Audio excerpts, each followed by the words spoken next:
This video is for educational purpose. Everything you will listen in this video is taken from internet or any book or any documentary which is available for public. आज के युवा live in relationship को अपना रहे हैं ताकि वो बिना किसी बंधन में बंधे आज़ादी से अपनी ज़िंदगी जी सकें और जब चाहे इससे निकल भी सकें। पर परेशानी तब होती है जब दोनों में से कोई एक रिश्ता ख़त्म करना चाहता है पर दूसरा उसे बांध कर रखना चाहता है, जिससे झगड़े और तकरार बढ़ती है। आजकल तो ऐसे केसेस में सीरियस क्राइम भी होने लगे हैं।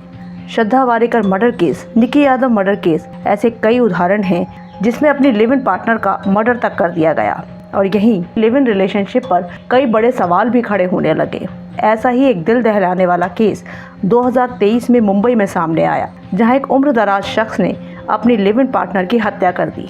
ये केस दूसरे केसेस से इसलिए अलग था कि इसमें लाश ठिकाने लगाने के लिए उस शख्स ने जिस घिनौने तरीकों को अपनाया उसके लिए दरिंदगी और हैवानियत जैसे शब्द भी छोटे पड़ गए।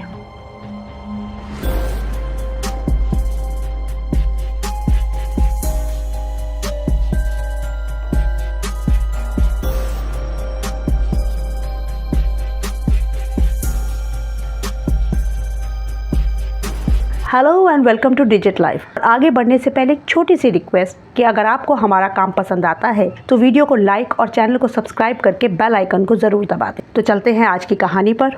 आज की हमारी कहानी है मुंबई से।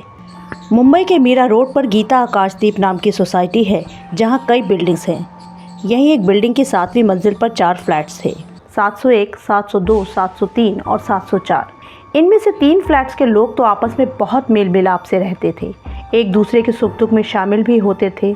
लेकिन फ्लैट नंबर 704 में सिर्फ 2 लोग रहते थे जिनका किसी से कुछ लेना देना नहीं था। इनमें से एक था 56 साल का मनोज साहनी और दूसरी 32 साल की सरस्वती वैद्य।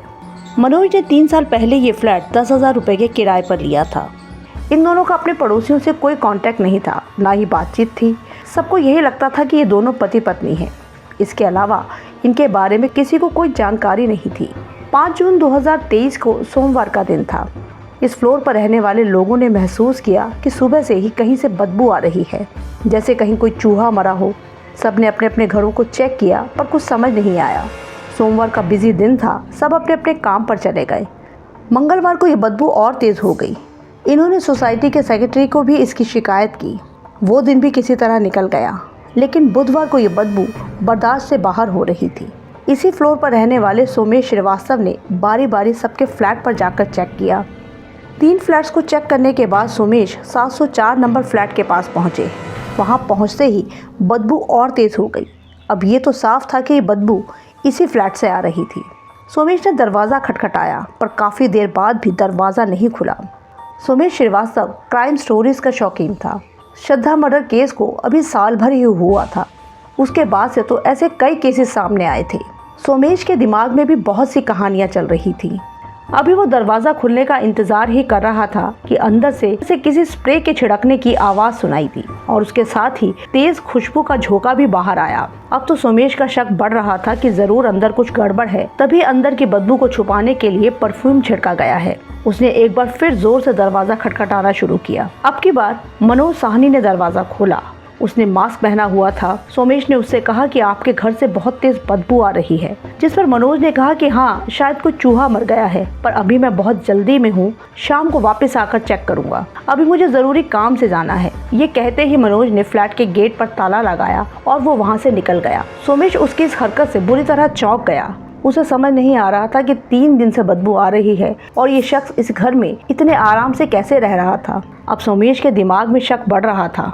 उसने फौरन बिल्डिंग के सभी लोगों को इकट्ठा किया, सोसाइटी के कमेटी मेंबर्स को भी सारी बात बताई। सभी उस बदबू से परेशान थे। फिर मनोज का रवैया भी शक पैदा कर रहा था। अब फौरन पुलिस को कॉल किया गया। पुलिस टीम आकर फ्लैट नंबर 7 पर पहुंची। वहां बदबू बहुत ज़्यादा थी। पुलिस वालों ने पड़ोसियों को गवाह बनाते हुए कमरे का ताला तोड़ा। जैसे ही घर का दरवाज़ा खुला, अंदर से बदबू का तेज़ भभका आया। पुलिस वाले और कुछ पड़ोसी घर में घुसे। पुलिस को तो श्रद्धा मर्डर केस के बारे में पता ही था, जहां फ्रिज में लाश के टुकड़े छुपाए गए थे। इसलिए सबसे पहले घर का फ्रिज चेक किया गया, पर फ्रिज खाली और साफ था। फिर बेडरूम और ड्राइंग रूम को भी चेक किया गया, वहां से भी कुछ नहीं मिला। अब टीम घर के किचन में पहुंची। वहां पहुंचते ही बदबू बहुत तेज और बर्दाश्त से बाहर हो गई। कुछ लोग तो घर से बाहर आकर उल्टियां करने लगे। उस किचन में फर्श पर 2 प्लास्टिक की बाल्टियां, एक टब रखे थे। जिसमें बहुत ही मैला सा पानी भरा हुआ था। ऊपर स्लैब पर एक स्टोव पर एक तवा और तवे पर कुछ मांस के टुकड़े रखे गए थे, जैसे उन्हें तवे पर भूना जा रहा था। साथ ही 2 बड़े चम्मच भी रखे थे, जिन्हें शायद मांस भूनने के लिए इस्तेमाल किया गया था। वहाँ स्लैब पर एक प्रेशर कुकर भी रखा था। जब उस कुकर को खोला गया तो उसमें भी मांस के टुकड़े भरे हुए थे, जिन्हें उबाला गया था। टुकड़े बहुत छोटे छोटे थे, समझ नहीं आ रहा था कि ये मांस किसका है। फिर पुलिस वालों ने ध्यान से देखा कि नीचे बाल्टी और टब के मैले पानी में भी मांस के कई टुकड़े भरे हुए थे। थोड़ा हिलाने डुलाने पर एक टुकड़ा इंसानी पैर जैसा नजर आया। अब ये साफ हो गया था कि ये किसी इंसान के शरीर के ही टुकड़े हैं। फॉरेंसिक टीम को इन्फॉर्म किया गया। घर की दोबारा तलाशी ली गई तो बेडरूम की अलमारी के पीछे पुलिस को किसी महिला की काटी गई चोटी मिली। ये असली बाल थे। यहीं उन्हें एक इलेक्ट्रिक वुड कटर भी मिला। ये देखकर पुलिस वालों को यकीन हो चला कि यहाँ भी किसी महिला का ही मर्डर हुआ है। इस सब घटनाक्रम के बीच मनोज साहनी वापस सोसाइटी लौट आया। वहाँ पुलिस की गाड़ी और लोगों की भीड़ देखकर उसे अंदाजा हो चला था।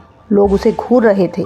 जब वो लिफ्ट से 7वीं मंजिल तक पहुँचा, वहाँ पुलिस और भीड़ को देखकर वो घबरा गया। वो वापस भागने की फिराक में ही था, पर लोगों ने उसे पकड़ लिया और पुलिस के हवाले कर दिया। पुलिस उसे फौरन पकड़कर फ्लैट में लेकर आई ताकि वहाँ के सामान के बारे में उससे पूछताछ कर सके। फॉरेंसिक टीम ने वहाँ भरी हुई रखी बाल्टी, टब, प्रेशर कुकर, स्टोव, तवा, चम्मच और कटी हुई चोटी जैसे सारे सामान को कब्जे में लेकर जांच के लिए भेज दिया। पूछताछ में मनोज ने बताना शुरू किया कि वो फ्लैट 704 में सरस्वती वैद्य के साथ रहता था। वो बहुत शकी स्वभाव की महिला थी। उसे लगता था कि मेरा किसी के साथ अफेयर है, हमारे झगड़े होते थे। इसी शक और गुस्से में उसने 3 जून को खुदकुशी कर ली। मैं बाहर से वापस आया तो वो घर में मरी हुई थी और उसके मुंह से झाग निकल रहा था, जैसे उसने कोई जहर पिया हो। मैंने उसे नहीं मारा। तब पुलिस ने उससे पूछा कि ठीक है, तुमने उसे नहीं मारा, पर तुमने उसकी लाश के टुकड़े क्यों किए? इस पर मनोज का कहना था, मैं बुरी तरह डर गया कि सब लोग मुझ पर ही शक करेंगे। मैं उस लाश को ठिकाने लगाना चाहता था, लेकिन पूरी लाश कहीं बाहर ले जाना मेरे लिए बहुत मुश्किल था, इसीलिए मैंने उसके टुकड़े कर डाले। मनोज की बताई हुई कहानी के हिसाब से उसने इस काम को करने के लिए बाजार से इलेक्ट्रिक कटर, एक हथौड़ी, 5 नीलगिरी तेल की शीशी, बड़ी बाल्टी और टब खरीदा। उसने घर में लाश के टुकड़े किए और उन्हें बाल्टी और टब में भरता चला गया। उसने एक दुकान से कीटनाशक भी खरीदा। बाल्टी के पानी में वो कीटनाशक मिलाकर ही टुकड़ों को डुबो कर रखता था। वो उन टुकड़ों को उबालता, तवे पर भूनता और बाकी बचे टुकड़ों को टब और बाल्टी के पानी में रख देता। कुछ टुकड़े थैली में डालकर ये दूर फेंकाया। उसने कई टुकड़ों को मिक्सर में पीसकर बारीक किया और फिर फ्लश कर दिया। इतना ही नहीं, कुछ टुकड़े ये अपने साथ लेकर जाता और रास्ते में स्ट्रीट डॉग को खाने के लिए दे देता। ये सोचकर ही दिमाग सुन्न हो जाता है कि एक साधारण से दिखने वाले इंसान के दिमाग में आखिर चल क्या रहा था। वो अपनी लिव इन पार्टनर के शरीर के टुकड़ों को कुत्तों को खिलाता फिर रहा था। ये सब बातें मनोज साहनी ने पुलिसिया पूछताछ में बताई, लेकिन कत्ल करने से उसने साफ इनकार कर दिया। पुलिस को उसकी कहानी पर यकीन नहीं था, क्योंकि मनोज लगातार अपने बयान बदल रहा था। इस फ्लैट नंबर 704 की हॉरर स्टोरी ने सभी को सन्न कर दिया। कोर्ट में पेश करने के बाद उसकी कस्टडी ली गई। अब कस्टडी में उससे कई दिनों तक पूछताछ चली। यहाँ भी मनोज ने कई कहानियाँ सुनाई, लेकिन पूछताछ और बाकी जांच के बाद ये कहानी सामने आई कि मनोज साहनी अहमदनगर का रहने वाला था। वो एक ITI डिग्री होल्डर था। सालों पहले उसके माँ बाप की मौत हो चुकी थी। बोरीवली में इसका अपना एक फ्लैट था। पढ़े लिखे होने के बावजूद इसे कोई नौकरी नहीं मिली। ये बोरीवली के ही एक राशन की दुकान में काम करता था। इसी बीच एक बार एक्सीडेंट होने के कारण इसे कई दिनों तक हॉस्पिटल में एडमिट होना पड़ा। वहीं इलाज के दौरान इसे ब्लड भी चढ़ाया गया। हॉस्पिटल से आने के कुछ महीनों बाद ही मनोज दोबारा बीमार पड़ गया। अब की बार जो उसके टेस्ट हुए तो पता चला कि मनोज HIV पॉजिटिव है, यानी उसे हॉस्पिटल में जो ब्लड चढ़ाया गया था वो इन्फेक्टेड था। मनोज राशन की दुकान पर 5000 की नौकरी करता था। फिर बीमारी के चलते वो कोई और मेहनत का काम करने की हालत में भी नहीं था। 2008 में इसी दुकान पर मनोज की मुलाकात सरस्वती वैद्य से हुई। सरस्वती भी अहमदनगर की रहने वाली थी, जहां वो अपनी माँ और बहनों के साथ रहती थी। पर माँ की मौत के बाद सभी बहनें अनाथ आश्रम में रहने लगी। सरस्वती ने 10वीं तक की पढ़ाई की थी और वो काम की तलाश में मुंबई आ गई। मनोज ने सरस्वती को भी उसी राशन की दुकान पर काम दिलवाया। मुलाकात के वक्त मनोज की उम्र 44 साल और सरस्वती महज 19 साल की थी। फिर भी दोनों की दोस्ती हुई। कई सालों की दोस्ती और जान पहचान के बाद इनके बीच प्यार हुआ और इन्होंने अब साथ रहने का फैसला किया। अब मनोज ने बोरीवली का अपना फ्लैट 35,000 रुपए के किराए पर चढ़ा दिया और वो मीरा रोड के 2 कमरों के फ्लैट पे शिफ्ट हो गया। वो दवाइयाँ खाता था, राशन की दुकान पर नौकरी करता था और साथ ही फ्लैट से आने वाले किराए से उसका गुजारा चल रहा था। शुरुआती पूछताछ में मनोज ने कहा कि सरस्वती उसकी बेटी जैसी थी, वो पढ़ना चाहती थी, इसीलिए मैंने उसे अपने साथ रखा हुआ था। उसने 10वीं के एग्ज़ाम का फॉर्म भरा था और मैं ही उसे पढ़ा रहा था, पर वो मेरे लिए बहुत ही पॉजिटिव थी। उसे मेरा किसी से मिलना जुलना पसंद नहीं था। लेकिन मनोज का यह बयान बहुत जल्दी ही झूठा साबित हो गया जब पुलिस को उन दोनों के एक मंदिर में चुपचाप शादी करने का पता चला। मनोज और सरस्वती एक साथ मीरा रोड के फ्लैट में शिफ्ट हुए थे। जब ये दोनों लिव इन में रहने लगे तो सरस्वती शादी के लिए जोर देने लगी। तब मनोज ने एक मंदिर में जाकर सरस्वती से चुपचाप शादी कर ली। दोनों की उम्र में फासला काफी ज्यादा था, इसीलिए इन्होंने ये शादी डिक्लेयर नहीं की। उसे ये लगता था कि सभी ताना देंगे कि पैसे के लिए एक बूढ़े आदमी से शादी की है। ये बात काफी हद तक सही भी थी। गरीबी और तंगी में पली बड़ी सरस्वती के लिए मनोज की उम्र से ज्यादा उसका पैसा मायने रखता था। शुरू में सरस्वती काफी खर्चा करती थी। तब मनोज के पास एक कार थी। सरस्वती उस कार में ही अपनी बहनों से मिलने के लिए जाती थी। वो सभी के लिए महंगे गिफ्ट्स भी लेकर जाती, लेकिन उसने हमेशा मनोज को अपना अंकल या चाचा बताया। उसने सबको यही बताया था कि वो मुंबई में अपने किसी अंकल के साथ रहती है जो काफी पैसे वाले हैं और उसकी मदद भी करते हैं। पुलिस का कहना है कि मनोज ने सरस्वती की गरीबी का फायदा उठाया, लेकिन मनोज का कहना था कि उसने कभी भी सरस्वती के साथ शारीरिक संबंध नहीं बनाए क्योंकि वो HIV पॉजिटिव था। उसने हमेशा सरस्वती से एक दूरी बनाकर रखी। लिव इन में एक साथ रहने पर भी ये सिलसिला जारी ही था। इस तरह की दूरी से सरस्वती को हमेशा मनोज पर शक होता था कि उसका किसी और से अफेयर चल रहा है। इनके बीच इस बात को लेकर झगड़ा भी होता था। इसी बीच कोरोना के चलते राशन की दुकान बंद हो गई और मनोज की नौकरी जाती रही।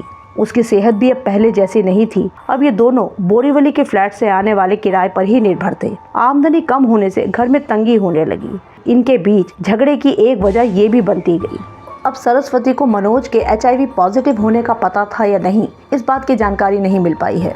मनोज का कहना था कि नौकरी जाने और मुझ पर शक करने की वजह से ही हमारे झगड़े हुए और इन्हीं की वजह से सरस्वती ने सुसाइड कर ली। मनोज ने बार बार यही कहा कि मैंने उसकी हत्या नहीं की है, लेकिन पुलिस को उसकी कहानी पर यकीन नहीं है। उनका कहना है कि मनोज बेहद शातिर है क्योंकि अपने एक बयान में उसने ये भी कबूल किया कि उसने चाकू मारकर सरस्वती की हत्या की थी। लेकिन पुलिस कस्टडी में दिए हुए बयान को कोर्ट में साबित करना बहुत मुश्किल है। वो आसानी से कोर्ट में मुकर सकता है। इस केस में सबसे बड़ी प्रॉब्लम ये है कि इसे सुसाइड या मर्डर साबित करने के लिए फॉरेंसिक टीम के पास कुछ भी नहीं है। वो मांस के टुकड़े सरस्वती के शरीर के हैं, ये तो DNA टेस्ट से साबित हो गया। जहर पीकर हुई सुसाइड को प्रूव करने के लिए पेट से विसरा सैंपल का होना ज़रूरी होता है। उधर मर्डर साबित करने के लिए भी बॉडी पर किसी जख्म के निशान, गला दबाने के निशान जैसा कुछ मिलना चाहिए। दोनों ही सूरतों में बॉडी के हिस्सों का होना बहुत ज़रूरी है। लेकिन यहाँ तो शरीर के छोटे छोटे टुकड़े किए जा चुके हैं, उन्हें उबाला जा चुका है, भूना जा चुका है। बाल्टी और टब के पानी में कीटनाशक मिलाकर इन टुकड़ों को डुबोया गया था। कितने ही टुकड़े मनोज ने स्ट्रीट डॉग्स को भी खिला दिए। ये सोचकर ही अजीब लगता है कि जिस शख्स के साथ आप जिंदगी बिता रहे थे, माना कि उसने सुसाइड की थी, लेकिन उसके मरने के बाद उसके टुकड़े कुत्तों को कैसे खिला सकते हैं। ऐसी हरकतों से मनोज की दिमागी हालत ठीक ना होने का भी अंदाज़ा होता है। कैसे वो इतनी बदबू के साथ उस फ्लैट में आराम से रह रहा था। पर जांच में मनोज का दिमागी हालत बिल्कुल सही पाई गई। पुलिस का कहना है कि वो बहुत ही चालाक है, बार बार अपना बयान बदलता है, नई नई कहानियाँ सुनाता है। वो जानता है कि अगर मर्डर या सुसाइड ये साबित नहीं होता तो वो बहुत ही कम सज़ा से छूट जाएगा। उसके खिलाफ सबूत जुटाना ही पुलिस की सबसे बड़ी मुश्किल है। श्रद्धा मर्डर केस के बाद तो इस तरह के केसेस की गिनती ही बढ़ती जा रही है, लेकिन इस केस में जिस तरह से लाश के टुकड़ों की हालत की गई, उससे कुछ भी साबित कर पाना बहुत मुश्किल लग रहा है। एक नॉर्मल इंसान की सोच दरिंदगी की किस हद तक जा सकती है, ये केस उसका सबसे बड़ा एग्जाम्पल है। अगर आपको हमारा काम पसंद आ रहा है तो वीडियो को लाइक और चैनल को सब्सक्राइब ज़रूर कर लें। मिलते हैं नेक्स्ट वीडियो में।